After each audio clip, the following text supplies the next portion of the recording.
कमर में छिप जा हो राजा काला साड़ी लई हो da da da da da da da da da da da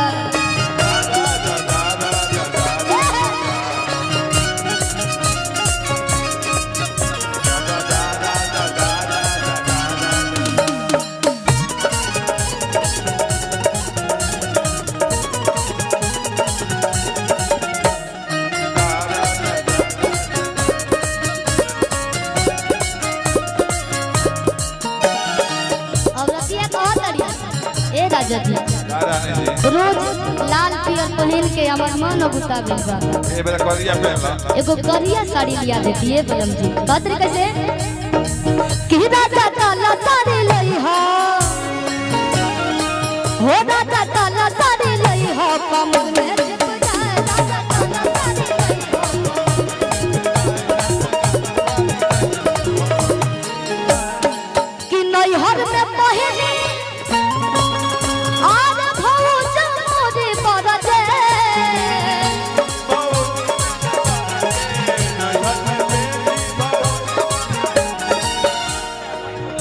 अच्छा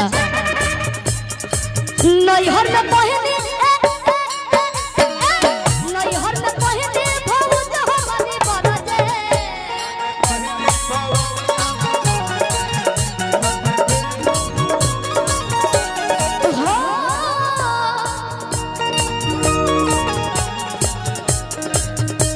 हमारे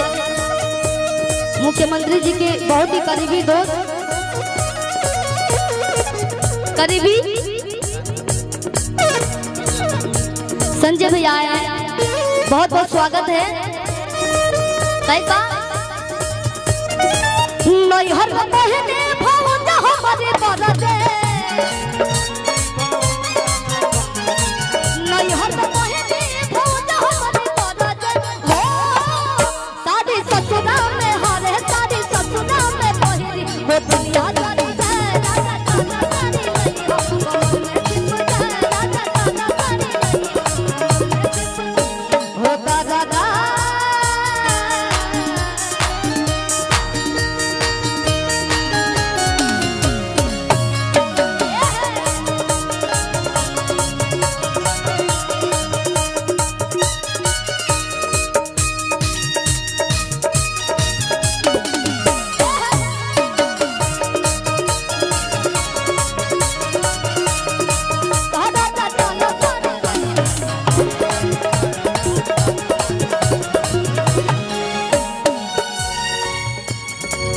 नैहर में पहने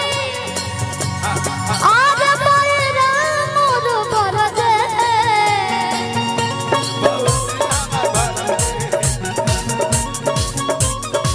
नैहर में पहने मेरा मोर बरजे नैहर में पहने मेरा मोर बरजे हो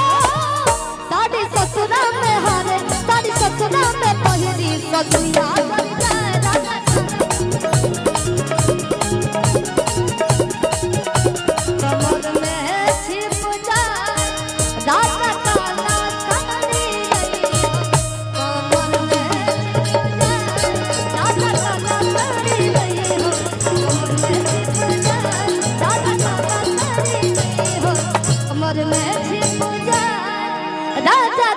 साड़ी लई हो